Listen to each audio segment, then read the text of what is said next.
வணக்கம். நீங்கள் கேட்டுக்கொண்டிருப்பது கலைமாமணி கே.பி. அறிவானந்தன் அவர்களின் அற்புதங்கள் காட்டும் அமானுஷ்ய நாவல் விட்டுவிடும் ஆவி. அத்தியாயம் 6. சொர்ணம் அன்று மந்திரவாதி வந்தபோது நடந்த நிகழ்ச்சிகளைக் கண்டு மனம் மாறியிருப்பாள்.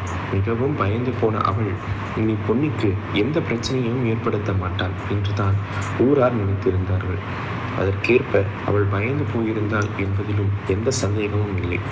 ஆனால் அவள் மாறிவிடவில்லை. வேம்பின் கசப்பு அவ்வளவு எளிதாக நீங்கிவிடுமா என்ன? பேராசை கொண்டவள் அவ்வளவு எளிதாக மாறிவிடுவாளா என்ன? அன்று இரவு முழுவதும் அவள் தூங்கவில்லை. வனிதாவும் ராஜனும் அச்சத்தால் அவளை கட்டிப்பிடித்து கொண்டு உறங்கினார்கள். ஆனால் அவர்கள் நன்கு உறங்கும் வரை காத்திருந்து அதன் பின் மெதுவாக அவர்கள் விலக்கி கொண்டு எழுந்து வந்தாள். அந்த அறையிலேயே முன்னும் பின்னுமாக நடந்தாள். அன்று நடந்த ஒவ்வொன்றையும் நினைத்து பார்த்தாள். கை ஒர்க்கப்பட்டதை நினைத்த போது அப்பொழுதும் அதன் வலி இருப்பதாக தோன்றியது. ராஜுவின் கையில் உள்ள கட்டை பார்க்கும் பொழுது மனம் குமரியது. இதற்கு மேல் அந்த பொன்னியை வீட்டில் இருக்க விடலாமா? கூடாது. ஆனால் இனி அவளிடம் நேரடியாக மோதி அவளை விரட்ட முடியுமா? முடியாது. வேறு என்னத்தான் செய்வது? தந்தையையே வீட்டை விட்டு துரத்தினால் மகளுக்கு இருக்கும் பேய் எதுவானாலும் அந்த மகள் வெளியேறத்தான் ஆக வேண்டும். இப்படி தீர்மானித்த மறுகணமே சென்று பீரோவை திறந்து வீட்டு பத்திரத்தை எடுத்து பார்த்தாள். இந்த வீட்டுக்கு வந்த அன்றே எல்லா சொத்துக்களையும் தன் பேரில் எழுதி வாங்கி கொண்டதல்லவா அது. வீடு, நிலம் எல்லாவற்றையும் சொர்ணத்தின் பேருக்கு மாற்றி எழுதி கையெழுத்து போட்டிருந்தார் சுப்பையா. அதை கையில் வைத்துக்கொண்டு, யோ, ஊரார் என்னை பார்த்து சிரிக்கிறத வேடிக்கை பார்த்துக்கிட்டு இருந்தல்ல, இப்போ ஊரே உன்னை பார்த்து சிரிக்கும்படியா வெளியே விரட்டுற பாரு என்று மனதிற்குள் கருவிக்கொண்டாள் சொர்ணம். காலை எழுந்தவுடன் பிள்ளைகளிடம் அதை செல்ல அவர்கள் மகிழ்ந்து போனார்கள். அப்படித்தான் செய்யணும். அப்பனை விரட்டின பொண்ணு தானே போயிடுவார் என்றார்கள். அவர்களும் அவர்தான் அப்பா என்ற சிந்தையே அவர்களுக்கு இல்லை. சொர்ணம் சம்பந்தப்பட்ட அதிகாரிகளை பார்த்து பேசுவதற்கு புறப்பட்டாள். வாசல் திண்ணில் அமர்ந்திருந்த சுப்பையாவை ஏளனமாக பார்த்தாள். என்னையா, நேற்று உன் பொண்ணு காட்டின வித்தையெல்லாம் பார்த்து சந்தோஷத்துல ராத்திரியெல்லாம் தூங்கல போல இருக்கு என்றாள். சுப்பையா அவள் கேலி பேச்சை பொருட்படுத்தாமல், அப்படியெல்லாம் ஒன்றுமில்லை, நான் வழக்கம் போலத்தான் தூங்கினேன் என்றார். அப்படின்னா சரி, நீ இந்த வீட்டில் தூங்குற கடைசி ராத்திரி இதுதானே? இனிமே நீ இந்த வீட்டு பக்கமே வரக்கூட முடியாது என்றார் சொர்ணம். சுப்பையா திகைப்போடு, ஏன் சொல்ற என்றார். பார்க்க வேண்டிய அதிகாரிகளை பார்த்து இன்னைக்கே உன்னை வீட்டை விட்டு விரட்ட ஏற்பாடு செய்ய போற. சுப்பையா பதறினார். வேண்டாம் சொன்னோம், வேண்டாம், அப்படியெல்லாம் செய்து விடாது. இப்போ என்ன நடந்துடுச்சு? எதுக்காக திடீர்னு இப்படி செய்ய நினைக்கிறேன்? உன் பேடிச்ச பொண்ணு பண்ணுறதை பார்த்து ஊரார் கூட சேர்ந்துக்கிட்டு நீயும் எங்களை பார்த்து சிரிச்சல்ல, அதுக்குத்தான். உன்னை வீட்டை விட்டே துரத்தினா உன் பொண்ணும் தானாக வீட்டை விட்டு போவாள்ல, அதுக்குத்தான். உன் துணிமணிகளை எல்லாம் மூட்டை கட்டி வச்சுக்கிட்டு தயாராயிரு என்று ஆங்காரத்தோடு சொல்லிவிட்டு அவர் பேசுவதற்கே இடம் தராமல் வேகமாக சென்று விட்டாள். சுப்பையா பிரம்மை பிடித்தவர் போல் சிறிது நேரம் உட்கார்ந்திருந்தார். என்ன செய்வதென்று புரியாத நிலையில் பிள்ளைகளிடம் இது பற்றி பேசி பார்ப்போம் என்று எழுந்து கூடத்திற்கு வர அவரது நோக்கத்தை புரிந்து கொண்டு இருவரும் சட்டென்று எழுந்து அவர்கள் அறைக்கு சென்று விட்டார்கள். நிற்கதியாக நிறுத்தப்பட்டது போன்ற நிலைக்கு ஆளான சுப்பையா தன்னை மறந்த நிலையில் பொன்னி இருக்கும் பூஜை அறைக்கு சென்றார். தியானத்திலிருந்து பொன்னியின் அருகே அமர்ந்தார். தற்போது அவள் பொன்னி அல்ல என்றால் பொன்னியாகவே கருதி கொண்டு தன் உள்ள குமுறலை வெளிப்படுத்திட்டார்.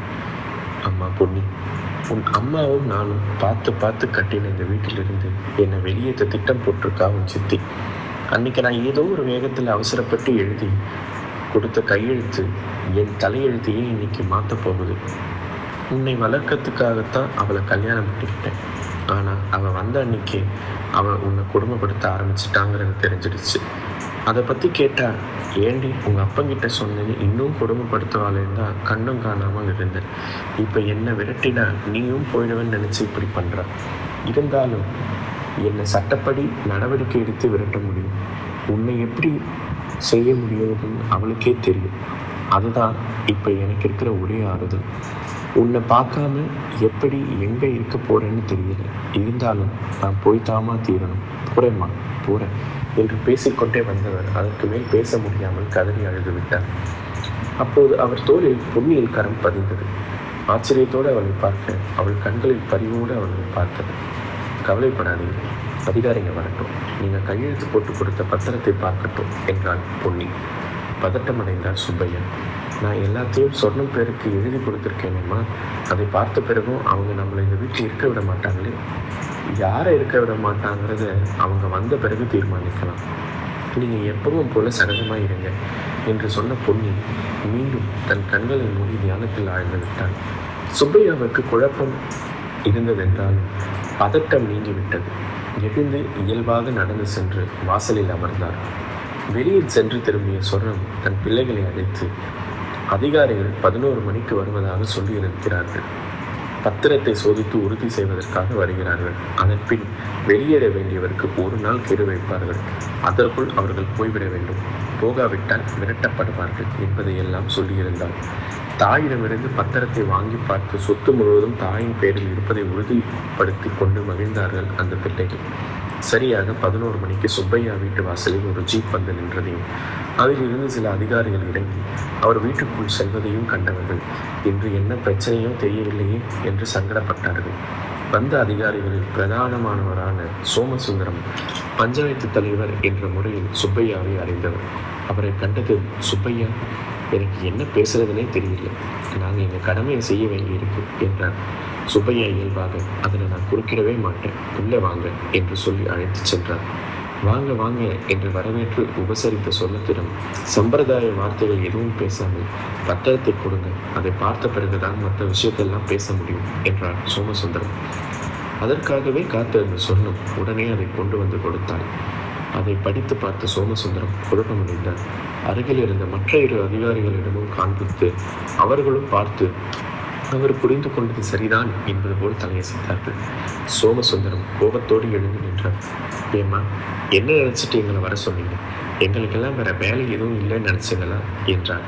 சொர்ணம் ஏன் இவர் இப்படி கேட்கிறார் என்று மிரட்சியோடு அவரை பார்த்தாள். இத்துடன் அத்தியாயம் 6 நிறைவுற்றது. மீண்டும் அடுத்த அத்தியாயத்தில் சந்திப்போம். நன்றி, வணக்கம்.